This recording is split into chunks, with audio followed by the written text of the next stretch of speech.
It's said that there are only two certainties in life, death and taxes. And while certain tech billionaires might contest the latter, there's no number of offshore bank accounts that can protect you from your own mortality. Humankind has always struggled to get its head around this concept. Instead, we commonly default to belief in the afterlife, some type of immortal realm in which you, or at least a part of you, can live indefinitely, free from the constraints of your fallible, meat-based body.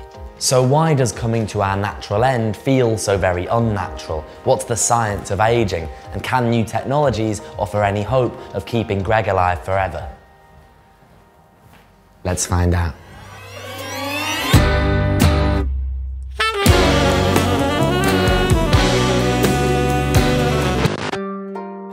Humankind's obsession with the afterlife has taken many forms throughout history. From the ancient Egyptian underworld to the doomsday paintings of medieval Christianity to spooky Victorian seances.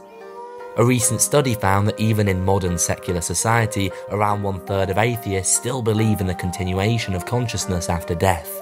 Despite the rise and fall of various cosmologies then, there remains a strong commitment to the idea of one's soul living on for eternity. Why? Well, as with all human phenomena, our evolutionary history is never a bad place to start. There are a number of hypotheses that contend that belief in the afterlife is a result of our evolution. A popular one is called terror management theory. It's a simple enough premise. Humans, like most animals, are hardwired to really not want to die.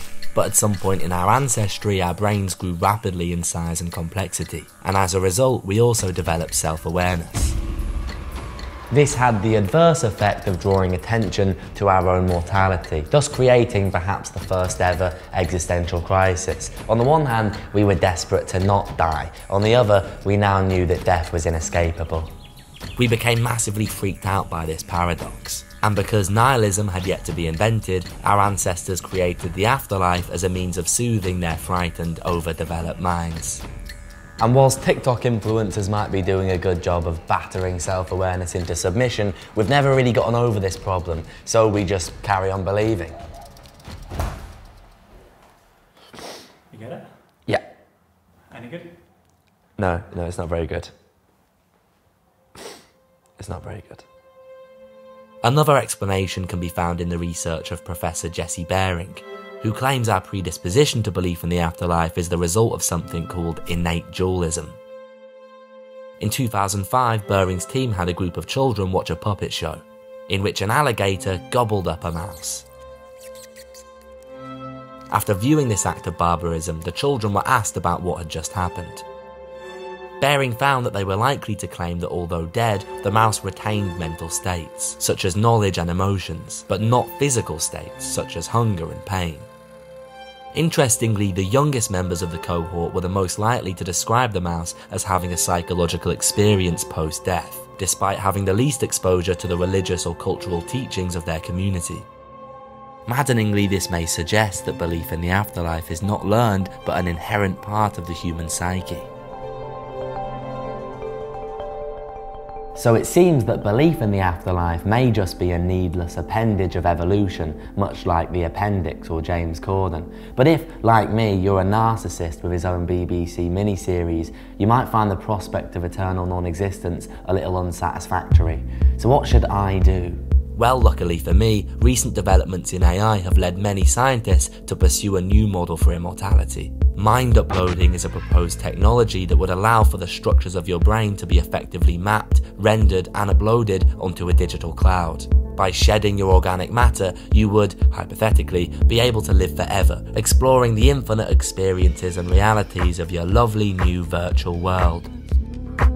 The claim is that there's a you that exists in some pattern of information, something the equivalent of your genome for your thoughts and memories. So that would be what's called your connectome.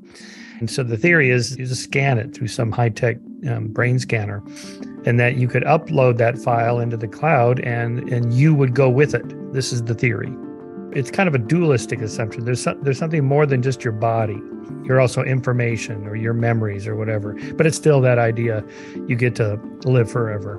Now, it's worth mentioning that this technology is nothing more than a pipe dream at the present moment. But for the sake of this episode, let's say that at some point in the future, we can accurately scan and upload the human mind. Would this then finally afford us the afterlife that we so desperately crave? It comes down to how you define who you are. What are you? Who is yourself? So I've just described the memory self or mem self. But there's also the point of view self, the POV self, the me sitting here looking at you through my eyes, experiencing what we're doing here moment to moment to moment to moment to moment. That you can't copy because by definition, the moment you copy it, you've stopped the clock. Yeah, because if we did it now, let's say copied your connectome and uploaded it to the cloud, and we turn it on to the little computer here, and you're looking at the computer, you wouldn't go, oh, well, there I am. You'd be going, hey, no, I'm here. That is just a copy of me. And the moment the split is made, now you and the copy are starting to live different lives. And, he'll turn left, you'll turn right, whatever it is that happens on a day-to-day basis. So if I'm dead, I'm dead. And the copy of me continues, but I'm not there. That's a different person. Death, therefore, would necessarily be a permanent break in continuity. The myriad thoughts, feelings, and perspectives that coalesce in the ineffable formation of your being simply cannot, at a fundamental level, be transposed onto another medium. Sorry.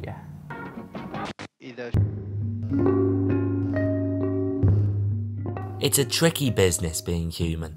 You're born, spend your whole life fearing death, and then, wouldn't you know it, go and die anyway. But if we take a step back, it becomes clear we're forgetting to ask a fundamental question. Would eternal life actually be a good thing? According to Professor Leon Kass, knowledge and acceptance of our own mortality brings with it implicit benefits.